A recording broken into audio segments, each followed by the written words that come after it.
1 Coríntios 3,16 diz assim: Não sabeis vós que sois o templo de Deus e que o Espírito de Deus habita em vós?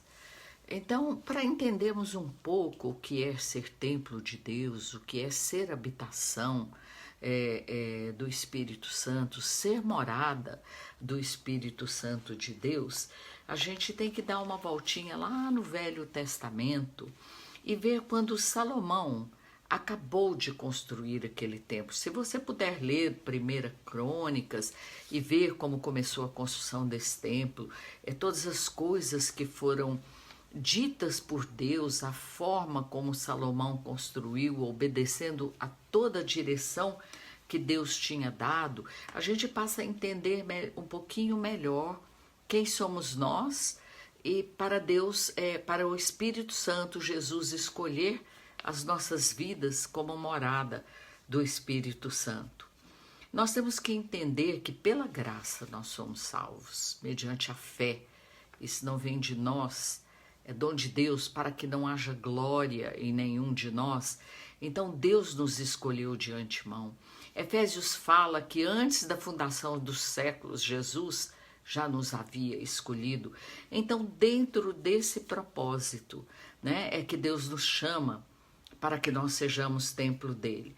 Então, quando Salomão terminou a construção daquele templo, em 1 Crônicas 7,12 diz assim: O Senhor lhe apareceu de noite e lhe disse: Ouvi a tua oração e escolhi para mim este lugar para a casa de sacrifícios.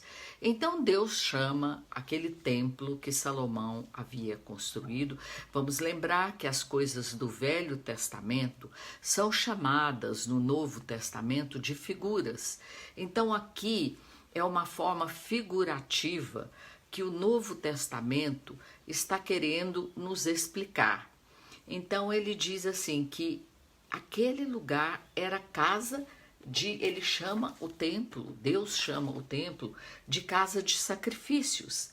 Vamos lembrar que sacrifício era o elemento central da adoração no Velho Testamento. Por quê? Porque o sacrifício era feito com derramamento de sangue. E a Bíblia fala, a lei fala que sem derramamento de sangue não há remissão, não há perdão de pecados. Quando não há perdão, não há reconciliação com Deus. E quando não há reconciliação, não tem como termos adoração. Então, hoje, Jesus, na nova aliança, ele é o centro da nossa adoração. Por isso, o Espírito Santo de Deus passa a habitar nos nossos corações para nos ensinar o caminho da adoração, para nos levar a uma vida de adoração.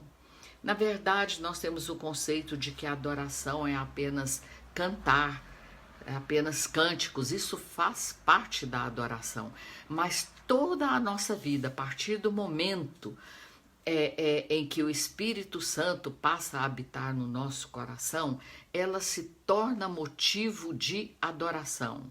Os meus pensamentos têm que ser voltados para a adoração.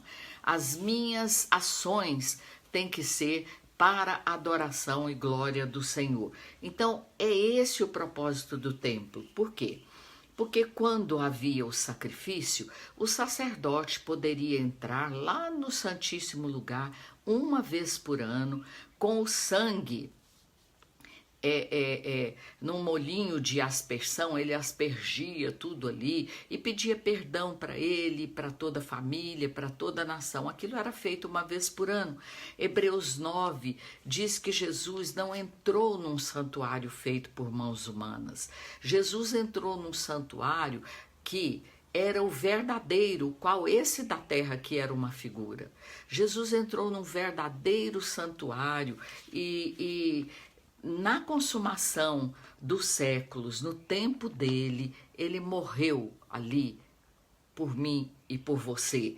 É isso que Hebreus 9. Nós podemos entender que se o Espírito Santo de Deus habita em nós, nós podemos ter uma vida de adoração. Nós somos o templo de Deus.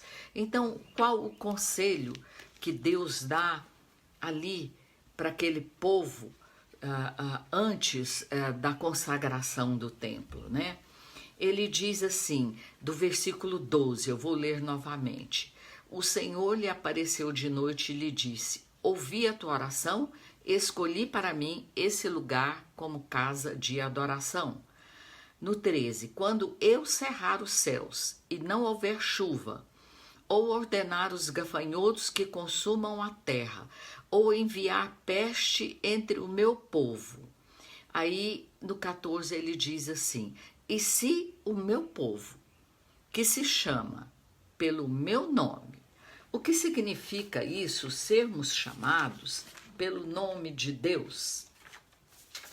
Isso daí significa que quando nós levantamos um clamor a Deus, quando nós clamamos a Ele, quando nós buscamos a presença dEle, quando nós temos como objetivo anunciar uma mensagem específica a um destinatário específico e obter uma resposta específica. Essa expressão aqui, raramente ela se refere a um clamor aleatório. É clamar o nome de Deus mesmo, é invocar o nome de Deus. Então ele fala, quando o meu povo, que se chama pelo meu nome, se humilhar. Humilhar significa se sujeitar, se subjugar. Então isso é a humilhação, é nos sujeitarmos a Deus, nos subjugarmos a Ele. É isso que está dizendo aqui, né? E orar. Né? É uma oração no sentido, isso aqui tem muito sentido de uma oração intercessória, né? E orar, e voltar, se converter dos seus maus caminhos, significa voltar atrás, parar, retroceder, essencialmente denota um movimento de volta ao ponto de partida, é um recomeço. Então, toda vez que acontecesse isso, Deus está propondo aqui, o templo não havia nem sido dedicado. Então Deus está falando que futuramente poderiam acontecer essas coisas. Mas se o povo que clamava pelo nome dele se humilhasse, orasse e buscasse a face dele, né? Buscar a Deus em verdade, isso aqui significa o que é buscar a face dele, né? E se converter dos seus maus caminhos, da sua jornada, do seu curso de vida, mudar o seu curso de vida, né? Ele fala assim, então eu ouvirei dos céus, perdoarei os seus pecados e sararei a sua terra. Agora estarão abertos os meus olhos e atentos os meus ouvidos à oração que se fizer neste lugar. Escolhi e consagrei essa casa. Deus escolheu e consagrou a minha vida, a sua vida, o seu templo, que é você, o meu templo, que sou eu, né? Para que escolhi e consagrei essa casa, no versículo 16, para que o meu nome esteja nela perpetuamente. Nela estarão fixos os meus olhos e o meu coração todos os dias. Então, meus irmãos, o que nós podemos entender que isso aqui é graça de Deus.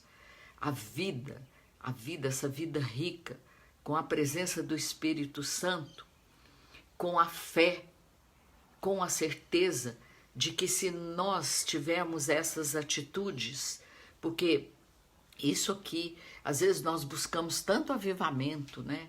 Nós temos planejado um avivamento na nossa mente, porque já lemos sobre avivamentos ou de certa forma vivemos alguns períodos de avivamento na nossa vida, mas o que Deus está falando aqui, que a base do avivamento é o verdadeiro arrependimento, a base do avivamento é uma verdadeira sujeição, a base do avivamento é uma volta completa a Ele, é entendermos que Deus nos ama, é entendermos que pela graça, não é por aquilo que eu faço ou deixe de fazer, mas é pela graça eu me torno casa escolhida de Deus.